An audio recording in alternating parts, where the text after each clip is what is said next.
Maverick says, love the videos for good info and keeping up with the industry. Thank you, Maverick. What are your thoughts on electric outboards like the Vision Marine and Elco? Well, I mean, I don't really see electric outboards as being a problem. I think that they're going to be a big part of the future.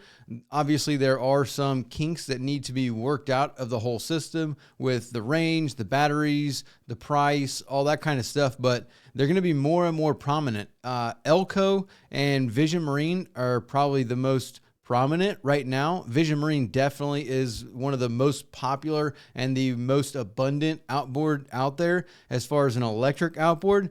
I think that they have the capacity to make like 10,000 engines a year now or something like that. I know that they bought some company that allowed them to produce a massive amount, or maybe it was 10,000 battery cells. They bought a battery company or a manufacturing company or a plant or something like that and allowed them to make 10,000 batteries a year. I think that's what it is, 10,000 cells. But definitely one of the most popular, one of the most known. They made that catamaran, the speedboat that broke 100. I forget what the actual speed was. I know it broke 100 with twins on it.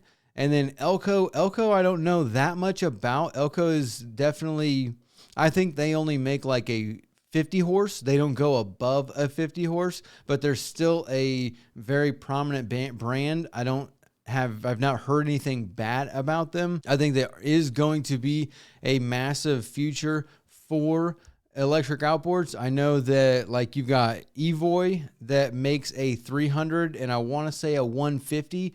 And so you've got basically two big brands that make a larger horsepower outboard, being a 300, which is the Evo and the Photon P300.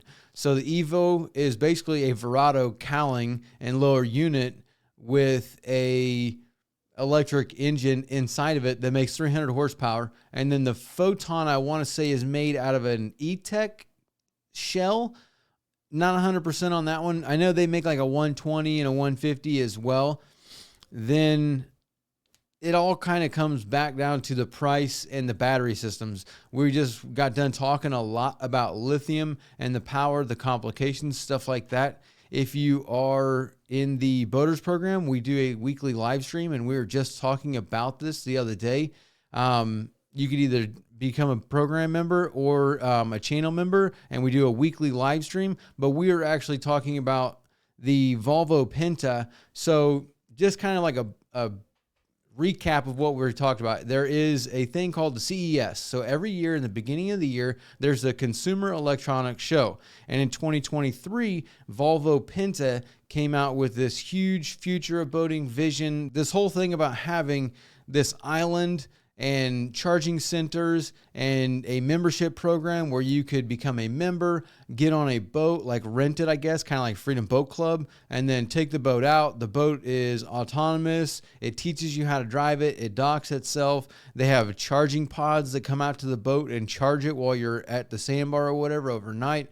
Like this whole big thing, which was pretty cool because it kind of like gives you an idea of where they want to go. I know that we've heard that before. I talked with someone at Flibs one year, not sure the year, maybe 2020, 2021, when I talked to him. And Volvo Penta took this like change, and that they see basically electric being the future. I mean, they kind of don't really put much outside of doing diesel, inboards, hybrids, and electric. And I think that they're going to do the hybrids to take over the diesel. Most of their boat, well, not most of their boats, but a lot of their engines that they're putting out are these hybrid systems and these electric style type of engines that they are trying to get to. And I think that they want to make their main line that. And that is why in 2021, I think it was 2021. So they bought 7 marine outboards, and then it wasn't but a year or two after they bought it that they completely killed it.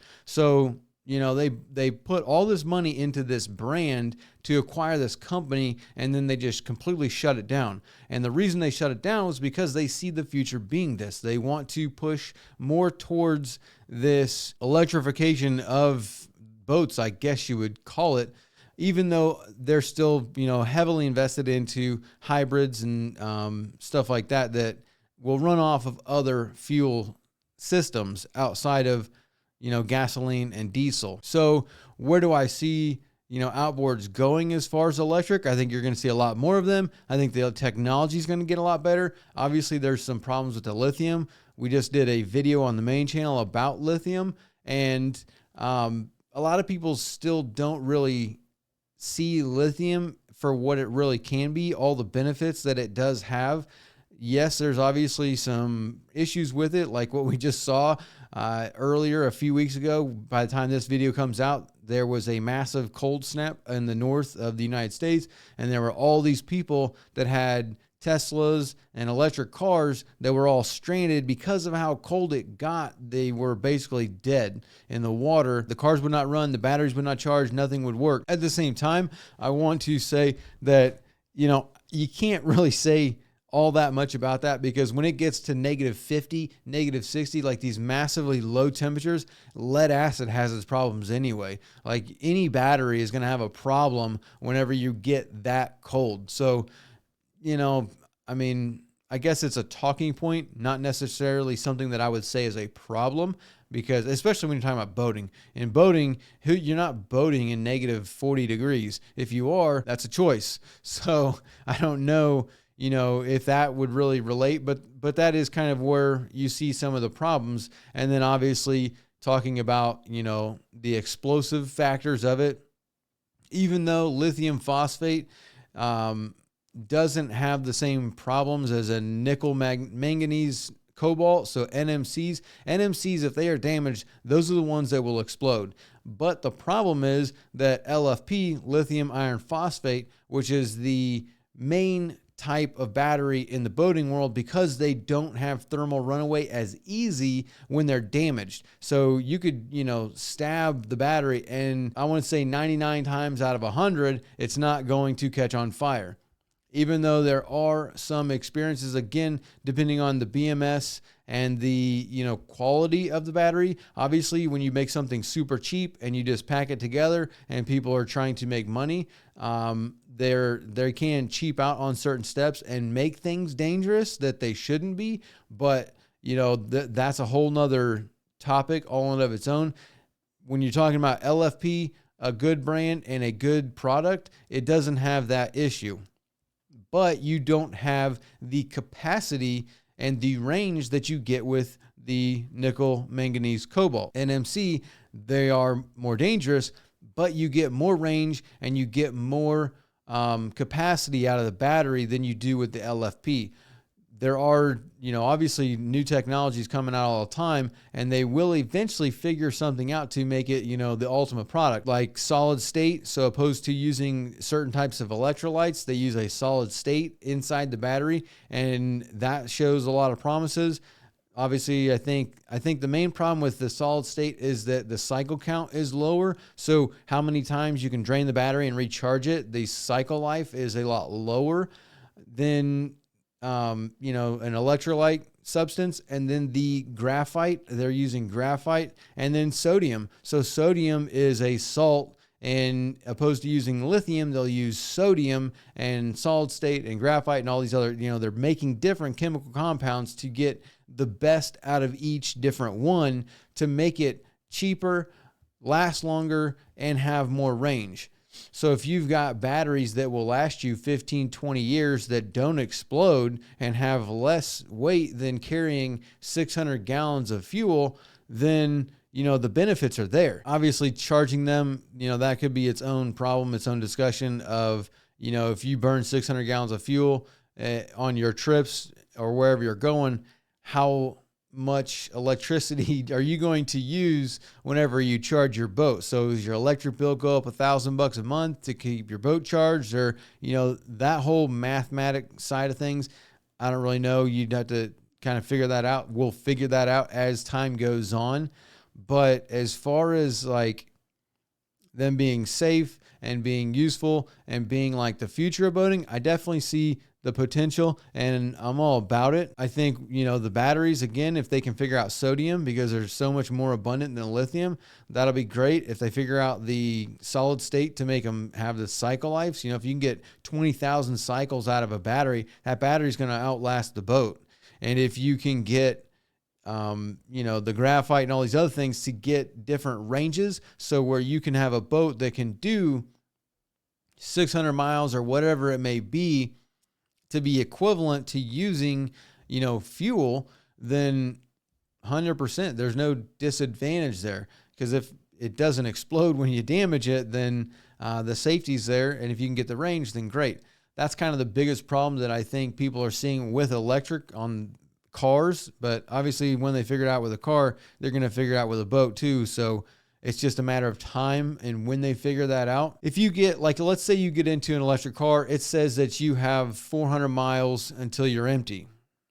That's all fine and dandy when you're doing 65, 70 miles an hour. But that's not really the true range, because you get in this car and you're doing 90, 95, 100, you're not going to get 400 miles range out of it. You're going to get, you know, 250 or whatever, you know, whatever it may be. I don't know the exact number. That's an exaggeration, but you get the point. The point is that you think you have this distance, but depending on how much you're using it. In boats, we're going, you know, wide open throttle as much as possible. We're using a lot of capacity, a lot of power really quickly. So where does that really put it at? I'm not, you know, sure, but I think it's interesting and I love to see it. We're going to see a lot more of it, I think. And I think that the reliability might be there. I haven't really looked into the weight factors of everything. So I never really put together, like, so we've got this 300 horsepower Evo. I don't know how much that weighs compared to a 300 horsepower V8 engine. So, you know, that might play into to effect on the size of it, the weight. I gotta imagine it's definitely lighter, but I'm not 100%. So if you've got the same distances of the boat with the amount of batteries that you need and the weight of the engine, how much different is that compared to a completely full fuel tank and the weight of the combustion engine? That's kind of my thoughts. And again, I don't really see them being a problem. I think there is going to be a big future in there. And I think that the power is going to be really interesting, because electric power is so much more instantaneous than gasoline. I think that it's going to be pretty cool, honestly. So, like, you know, you get an electric car, when you hit the pedal, like, it's instant power. It, you know, off the line, the 0 to 60, the 0 to 90, all of those records, the 0 to 200 and back to 0, every record for acceleration is basically, you know, owned by an electric vehicle. I think the Bugatti BM, Bugatti Volkswagen, maybe it is. I'm not sure exactly what car it is, but there is a car that, you know, the 0 to 60, the 0 to 90, the 0 to 100, all those numbers, I mean, it smokes everything on how instantaneous and how quick it is. So I think that is a definitely cool aspect to electric that, you know, relating to boats, especially people like bass fishermen and stuff like that want all this power, all this speed really quick. If they can pop their boats up on plane and be like gone in a second, you know, if you can go from 0 to 30 miles an hour on plane in a boat in, say, 3 seconds, 4 seconds, that's going to be insane. So definitely cool. I can't wait to see more of where it goes and what happens. James Richard, what is your opinion on using lithium starting batteries with Yamaha outboards? So another question about lithium. We were just talking about it, and Yamaha. So it's going to depend on the battery and your engine, your situation. So Yamaha does not warranty, like, they do not want you using lithium with their outboards as of now. I'm sure that's going to change. Everything's going up. The biggest problem that they have, like Yamaha and most brands have, is that cheaper starting lithium batteries will have an issue with disconnecting and also an issue with charging. So based on the BMS, if you got a cheap lithium battery with a cheap BMS, it will actually disconnect itself from the engine. And when you're running an engine and it disconnects, all kinds of problems could happen. I mean, you're talking about a computer on an engine, and you're just taking away the power like that. You can fry the computer. You can do damage to other electrical components that are on it with a voltage spike. So like when you cut the power, you can have a voltage spike. That's why everybody has, surge protectors and battery backups and stuff like that. Like on your TVs, your computers, and all that kind of stuff, you use a surge protector, because if, you have a lightning strike that knocks out the power, there can be a surge of voltage or a voltage spike that can fry electrical components. So if your battery is being disconnected from the engine because a BMS is just straight up shutting it off, I mean, that's a big problem, and you can damage parts on the engine. Yamaha does not recommend that. There's no warranty. If you got warranty on the engine, obviously, people can say a lot about warranty. I think that Yamaha, Suzuki, I don't know much about Honda's warranty stuff, but Mercury, like most of those brands, the warranty, there's a misconception of like, if you do this thing that you're going to lose your warranty. Warranty doesn't really work like that. Warranty is basically for, a manufacturer defect. So if there's something wrong with your engine and it's because of the manufacturer, then they will cover that. It's not warranty is not insurance. Definitely, on one side of things, because people will treat warranty like insurance, like, oh, I got warranty, so it doesn't matter what I do. I can abuse the engine. I can have all these problems. I can rough it up, and I'll get a brand new one because it's warranty. That's not how warranty works. So if you are running a lithium battery on the engine and you have a lower unit failure, 9 times out of 10, Yamaha is not going to deny your warranty on your engine because you had a lithium battery and your lower unit failed. They're irrelated. Now, depending on the dealership and who's looking at the engine, who's looking at the boat and stuff like that, you could have some stickler that's all about the rules and the lines and be like, oh, this is a problem. That's a whole nother case. But by and large, most dealerships and most Yamaha, people and other brands, like, it's about the consumer. It's about the product. Like, they make a super reliable product and they want people to go out and enjoy it. You want to get out on the water. You want to go catch fish. You want to go run your boat. And they want you to do that because that keeps you in boating. You're going to buy more engines. You're going to, buy more stuff for boats. Like, it keeps the industry going. So to inherently, or what would be the word? So to conscientiously try and deny warranty because of, some minuscule thing like, this. So you're running a lithium battery and you have a lower unit problem, to deny a warranty claim because of that, it's highly unlikely. Someone has to physically decide to do that, and that person is really the problem, not Yamaha. Yamaha is not looking at stuff like that. Now, if you've got a stator problem, a computer problem, and you're using a lithium, yeah, they're going to deny the warranty claim because they're directly related. You know what I'm saying? You've got a lithium battery that's super cheap that cut the power off and fried the ECU of the computer. That's not a manufacturer defect. That's not Yamaha's problem. They're not going to cover that. Back to the lower unit or whatever else, the case may be, like whatever, a flywheel problem or a trim unit problem or something like that. Like if your trim unit fails because of, a manufacturer defect, most of the time, Yamaha is just going to change it out and they're going to fix the problem, and that's it. They're never going to go anything above that because there's no point in doing that. There was a problem with the trim unit and we fixed it. That's it. They're not going to deny your warranty. But if it is directly related with the lithium battery, they will. So that's kind of my 2 cents on that side of things. But using them as starting batteries, if you're using a high quality battery like an Epic battery, an Abyss battery. I don't know if Stealth makes one, but like these expensive but super high quality batteries with the BMS that's set up to be able to use as a starting battery, you're not going to have any problems because the BMS is set up to make sure that you don't have a problem. It's not going to disconnect from the engine. It's not going to reject the charge current and burn up the stator or the alternator or have a problem on that side of stuff. So I think that there's definitely the value there. especially when you look at the longevity. So your lead acid batteries, you've got 2 to 5 years. Sometimes you can get a little bit more based on how you use it and where you're at. But a lithium battery, you can get 10, 15, 20 years out of this battery.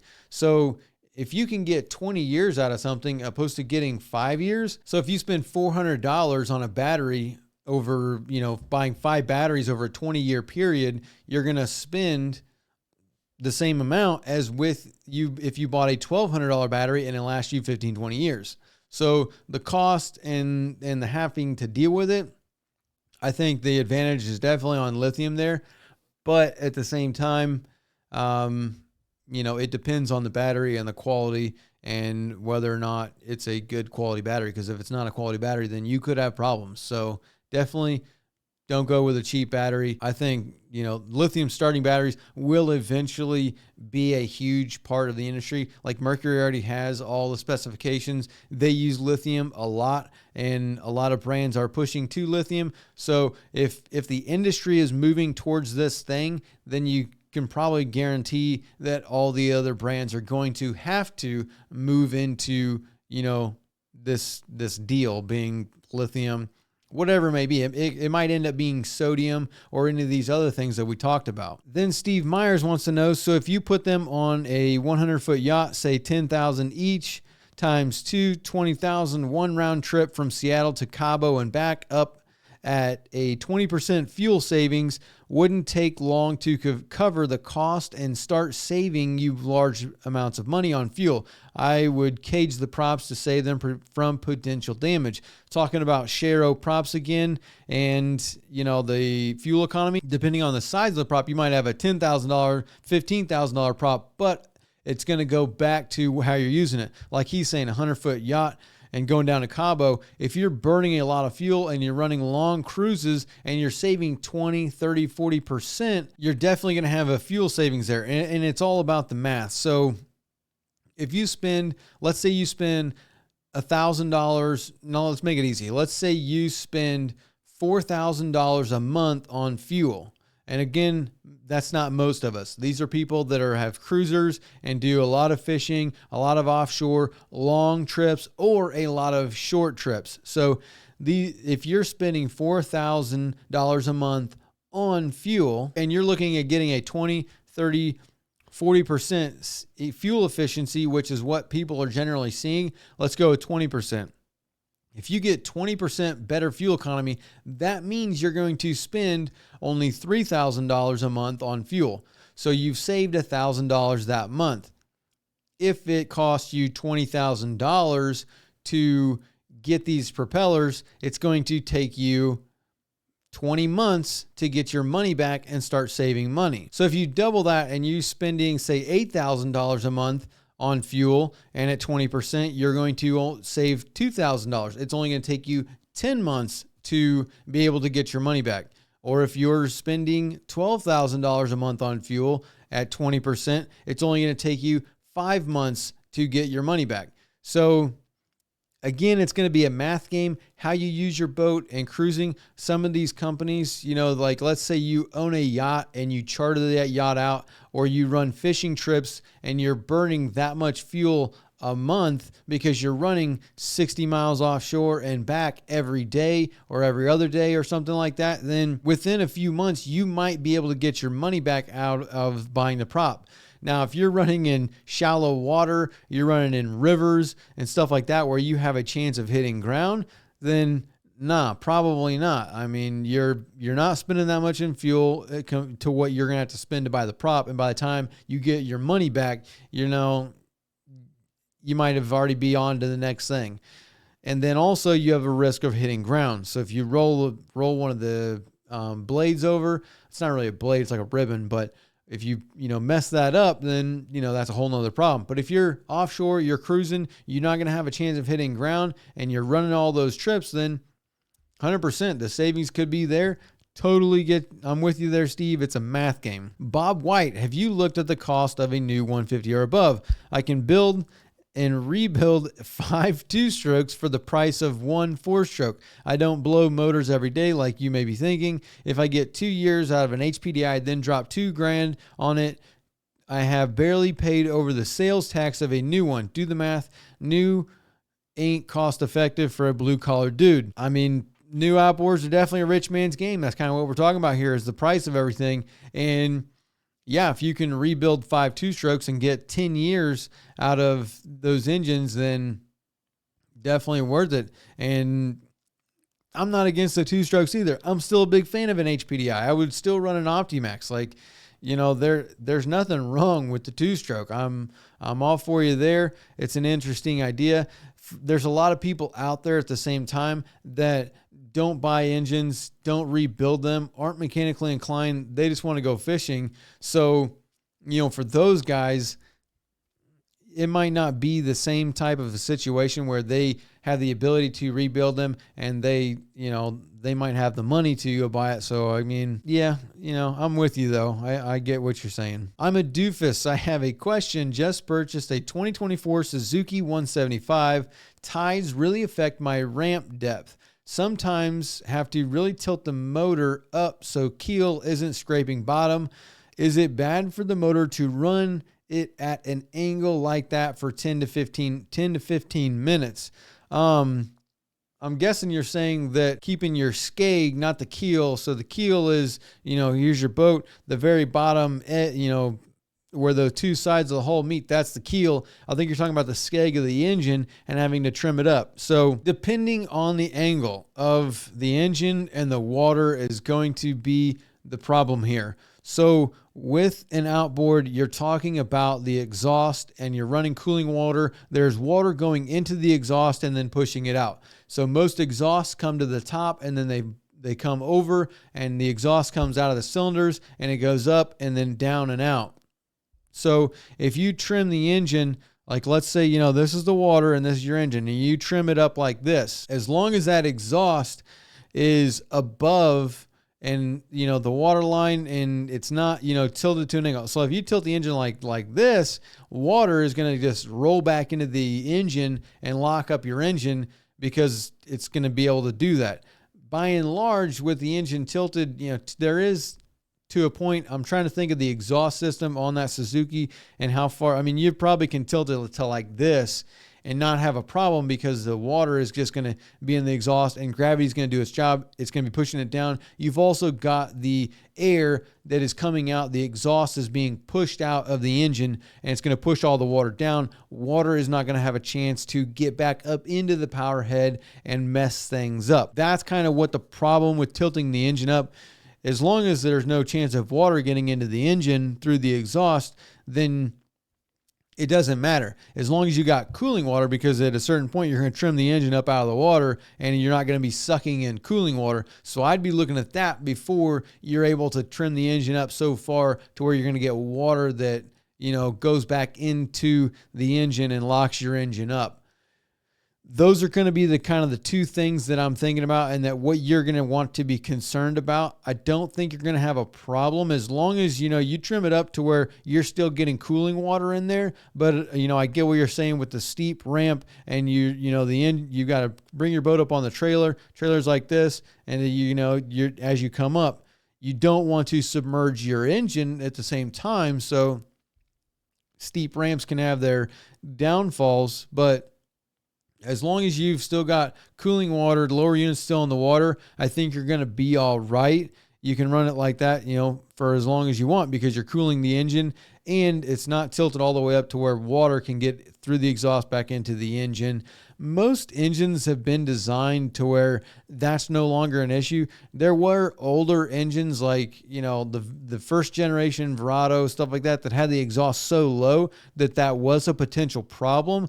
But by and large, most of them, the exhaust comes up to the top and then back down, and all the water is being dumped out, and there isn't really a way for that to happen. Again, be very cautious. You might even take the cowling off of the engine, look at the exhaust, and tilt it up to where you're, you know, trying to tilt it up and see if that's going to be a problem. But I think by the time that becomes a problem, that you're going to have the lower unit out of the water and not be even sucking cooling water.